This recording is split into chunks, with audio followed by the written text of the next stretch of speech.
مار دیا، بے وجہ ہی ان کو ہلاک کر دیا، اللہ نے ان پر ظلم کیا۔ اللہ فرماتے ہیں کہ اللہ کسی پر بھی رائی کے دانے کے برابر بھی ظلم ہرگز نہیں کرتا۔ وَكُلٌّ كَانُوا ظَالِمِينَ، وہ خود لوگ ہی خود پر ظلم کرتے تھے۔ اس آیت سے پہلے ہم نے پڑھا نا، جب انسان خود ہی خود پر ظلم کر رہا ہے تو کوئی دوسرا اس کو بچا نہیں سکتا۔ ایک انسان چھری لے کر اپنے ہاتھ کو کاٹ رہا ہے، سامنے والا اس کو منع کر ہی جا رہا ہے کہ تم نہ کرو، یہ تمہارے لیے نقصان دہ ہے، لیکن وہ جب مانتا ہی نہیں ہے تو نقصان اس کا اپنا ہی ہے، وہ خود ہی اپنی ذات پر ظلم کر رہا ہے۔ تو یہاں پہ اللہ تعالیٰ فرماتے ہیں کہ وہ جو قومیں تھیں جنہوں نے نافرمانی کی، جن کو اللہ نے ہلاک کیا، وہ سب ہی کی سب ظالم تھیں۔ ان بے شک شر الدواب، اب بھی بدترین جانور، عند اللہ، اللہ کے نزدیک، الذین، وہ لوگ ہیں، کافروا، جنہوں نے کفر کیا، فہم، پس وہ، لا یؤمنون، نہیں ایمان لاتے۔ اللہ اکبر، استغفر اللہ۔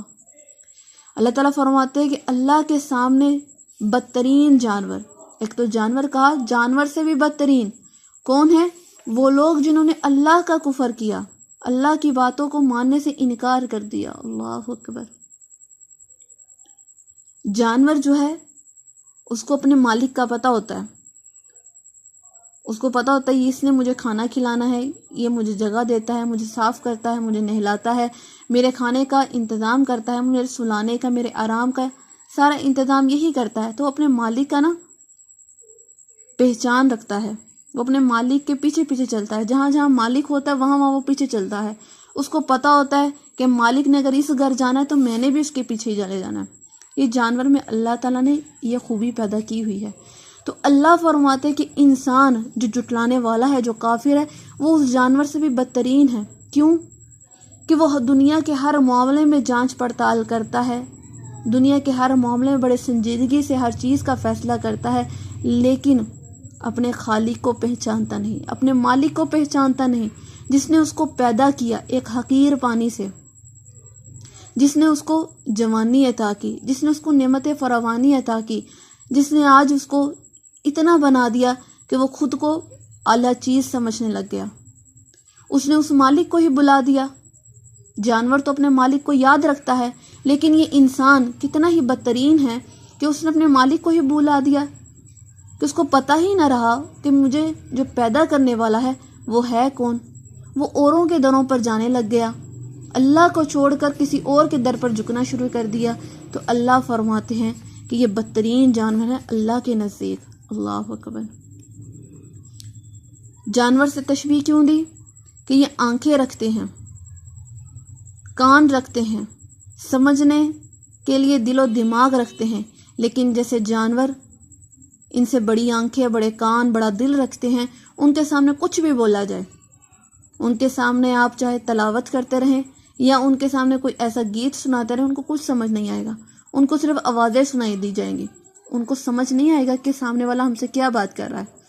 تو اسی طرح اللہ تعالیٰ فرماتے ہیں کہ جو انسان ہے یہ اس بدترین جانور کی طرح ہے جو ان چیزوں کو رکھنے کے باوجود، آنکھیں، کان، دل و دماغ رکھنے کے باوجود، اس کو عقل سمجھ ہی نہیں ہے کہ میں نے کس کے در پر جانا ہے، میں نے کس سے مانگنا ہے، میں نے کس کی عبادت کرنی ہے، میں نے کس کو الہ ماننا ہے۔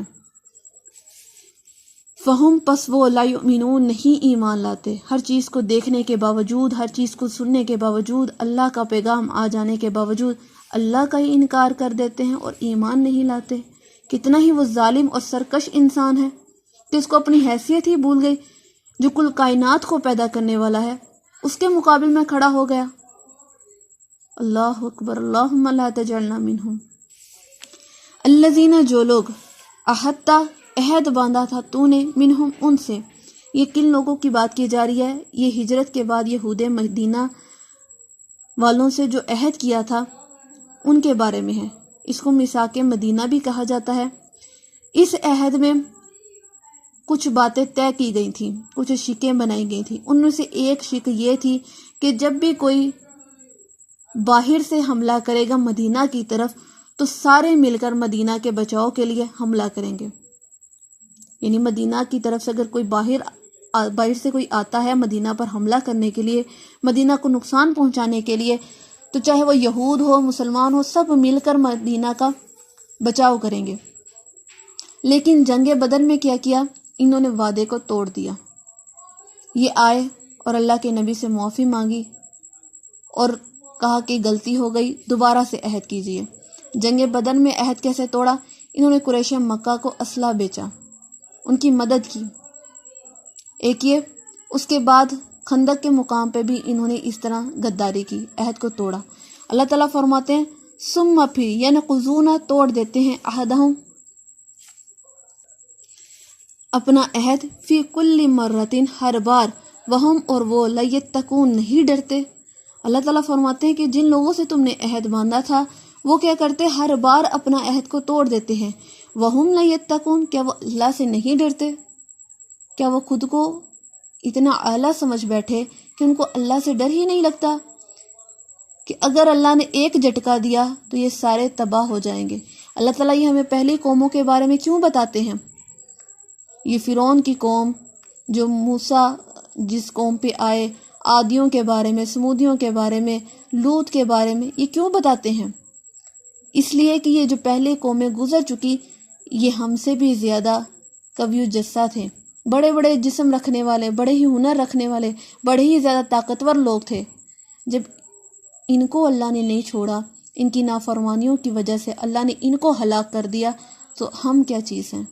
اللہ تعالیٰ فرماتے ہیں کہ ان کو اللہ سے بالکل ڈر نہیں لگتا کہ جب بھی عہد باندھتے ہیں اس کو توڑ دیتے ہیں۔ ابھی اس آیت کو ہم نے خود سے ریلیٹ کرنا ہے، خود سے دیکھنا ہے کہ جب ہم عہد کرتے ہیں تو کیا ہم اپنے وعدوں کو پورا کرتے ہیں؟ اگر ہم نے کسی سے وعدہ کیا ہے تو ہم نے اس کو پورا کرنا ہے۔ فَإِمَّا پس جب تَسْقَفَنَّهُمْ پاؤ تم ان کو فی الحرب بیچ جنگ میں، لیکن لوگوں کی بات کی جا رہی ہے جنہوں نے عہدوں کی پاسداری نہیں کی، جنہوں نے عہد شکنی کی، اگر تم ان کو جنگ میں پاؤ فَشَرِّدْ بِهِمْ پس بگاؤ ان کو بسبب ان کے مارنے کے، یعنی ان کو بغا کے مارو، من خلفہم جو ان کے پیچھے ہیں، پیچھے سے مراد جو لوگ انتظار کر رہے تھے گھروں میں کہ ہمیں کوئی خبر ملے، ہیں وہ بھی ان کے ساتھ ہی، لیکن وہ گھروں میں بیٹھے ہیں اور یہ لوگ جنگ میں شامل ہیں۔ تو اللہ تعالیٰ فرماتے ہیں ان کو ایسے مار مار کے بگاؤ جو ان کے پیچھے ہیں، لعلہم شاید کہ وہ یذکرون نصیحت پکڑیں، شاید کہ یہ لوگ ان کے لیے عبرت بن جائیں اور وہ سنور جائیں، وہ اپنی اصلاح کر لیں۔ یہ کس لیے اللہ تعالیٰ نے کہا؟ تاکہ جو پیچھے لوگ انتظار میں بیٹھے ہیں، جو عہد شکنی کرتے ہیں، ان کو یہ عبرت ہو جائے، ان کو یہ نصیحت حاصل ہو جائے کہ ہم نے ایسا نہیں کرنا۔ وَإِمَّا اور اگر تخافن خوف ہو تم کو، یعنی ڈر میں ہو تم، من قوم کسی قوم سے، خیانتاً خیانت کے بارے میں، اللہ تعالیٰ یہ مومنین سے کہہ رہے ہیں کہ اگر تم کسی قوم کے بارے میں خیانت کے ڈر میں ہو، خیانت سے مراد یعنی اگر تمہیں ڈر ہے کہ کوئی قوم تمہارے وعدے کو توڑ دے گی یا تمہیں عہد شکنی کا کوئی بھی ڈر ہو، فَمْبِس تو پس پھینک دو۔ کیا پھینک دو؟ الیہم طرف ان کی، کیا پھینکنا ہے ان کی طرف؟ عہد کو۔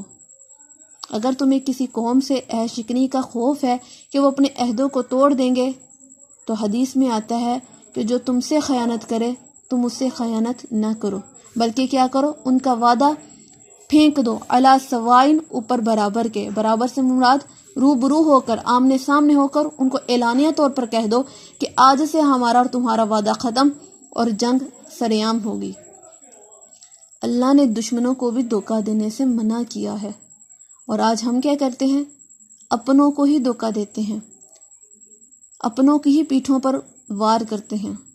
تو اللہ تعالیٰ تو جہاں پر دشمنوں کے بارے میں ہمیں آگاہ کر رہا ہے کہ جب تم دشمنوں کے بارے میں آؤ تو ان کو پہلے سے الرٹ کر دو، ان کو دھوکہ نہ دو، ان سے خیانت نہ کرو۔ ہماری شریعت تو اتنی پیاری ہے، اتنی آسان ہے، اتنی خوبصورت ہے، جو ہمیں امن سکھاتی ہے، اور ہم آج کا مسلمان کیا کرتے ہیں؟ ہم دوسروں کی تو بات بہت پیچھے رہ گئی، ہم آپس میں ہی ایک دوسرے کی بات نہیں مانتے، آپس میں ہی ایک دوسرے کے دلوں میں بغض رکھتے ہیں، ایک دوسرے کے لیے اچھا گمان نہیں رکھتے، ایک دوسرے کو دھوکہ دینے میں رہتے ہیں۔ اللہ اکبر۔ ان اللہ بے شک اللہ لا یحب نہیں محبت رکھتا، یہ نہیں پسند کرتا خائنین خائنوں کو، خائن کی جمع خائنین، خیانت کرنے والوں کو اللہ ہرگز پسند نہیں کرتا۔ اللہ تعالیٰ اپنی قوم، اللہ تعالیٰ قوم سے مخاطب ہو کر کہہ رہے ہیں کہ اگر تمہیں کسی قوم سے عہد شکنی کا خوف ہو کہ وہ تم سے خیانت کریں گے، جن سے تمہارا وعدہ تھا کہ امن میں رہیں گے، لیکن پھر بھی تمہیں یہ گمان ہو، تمہیں یہ خوف آ رہا ہو کہ یہ لوگ تم سے خیانت کریں گے، تو تم ان کے سامنے ان کے وعدے کو توڑ دو، ان کے وعدے کو پھینک دو، سامنے رکھ دو ان کا وعدہ۔ بے شک اللہ تعالیٰ خائنین کو پسند نہیں کرتا۔ اگر تم بھی ان کے ساتھ خیانت کرو گے تو اللہ تعالیٰ پھر خیانت کرنے والوں کو پسند نہیں کرتا۔ وَلَا يَحْسَبَنَّ الَّذِينَ كَفَرُوا، اور ہرگز نہ گمان کریں وہ لوگ جنہوں نے کفر کیا۔ کس چیز کا؟ سبقوا، یہ کہ بازی لے جائیں گے، سبقت لے جائیں گے۔ اللہ تعالیٰ اہل قریش سے کہہ رہے ہیں، قریش والوں سے کہہ رہے ہیں کہ یہ لوگ اپنی کثرت پر، اپنی جمعیت پر فخر نہ کریں، کہ جو لوگ یہ گمان کرتے تھے کہ جیسے مکہ میں ہم نے پہلے مسلمانوں پر اتنی اذیتیں ان پر کی، اتنے دکھ ان کو دیے، اتنے ظلم ان کو کیے، تو جیسے وہ کل ہمارے لیے کچھ نہ کر سکے، آج بھی ہم ان پر غالب آ جائیں گے، ہم بازی لے جائیں گے، ہم سبقت لے جائیں گے۔ تو اللہ تعالیٰ صاف الفاظ میں بتا رہے ہیں وَلَا يَحْسَبَنَّ الَّذِينَ كَفَرُوا سَبَقُوا، ہرگز وہ لوگ گمان نہ کریں جو لوگ کافر ہیں کہ وہ بازی لے جائیں گے۔ اِنَّهُمْ، بے شک وہ، لَا يُعْجِزُونَ، نہیں عاجز کر سکتے، یعنی وہ نہیں ہرا سکتے۔ کس کو؟ مومنین کو، جن کے ساتھ اللہ کی مدد ہے۔ یہ غزوہ بدر کی بات کی جا رہی ہے کہ مسلمانوں کی تعداد تھوڑی سی تھی، اور جو کافروں کا لشکر تھا وہ 1000 کے لشکر تھا، اور وہ پورے اسلحے کے ساتھ، ساز و سامان کے ساتھ آئے تھے لڑنے کے لیے۔ ان کو یہ پورا یقین تھا کہ ہم بازی لے جائیں گے، ان کی تھوڑی سی جماعت ہمارا کچھ نہیں بگاڑ سکے گا۔ تو اللہ تعالیٰ یہاں پہ واضح طور پہ فرما رہے ہیں لا یوجزون، نہیں وہ عاجز کر سکتے، نہیں وہ ہرا سکتے، نہیں وہ شکست دے سکتے۔ یہ بہت بڑا واقعہ تھا، یہ بہت بڑا، جسے کہتے ہیں نا کہ معجزہ تھا۔ یہ مسلمانوں کے لیے بہت بڑی تسلی ہے، اور یہ کافروں کے لیے ایک ہیبت ناک چیز تھی کہ چھوٹی مقدار، چھوٹی سی تعداد میں جماعت جو تھی وہ بڑی تعداد پر غالب آ گئی۔ کیوں؟ کیونکہ ان کا توکل صرف اللہ پر تھا، ان کا بھروسہ، ان کا یقین اللہ پر تھا، اور اللہ کی مدد ان کے لیے اتری۔ جس کے لیے اللہ کی مدد اتر جائے پھر اس کو کسی کی ضرورت نہیں پڑتی۔ آج کا سبق ہم یہی تک رکھیں گے، باقی انشاءاللہ تعالی کل اگر زندگی رہی تو یہیں سے کنٹینیو کریں گے۔ اپنا بہت سارا خیال رکھیے گا، دعاؤں میں خاص طور پہ یاد رکھیے گا۔ اللہ حافظ۔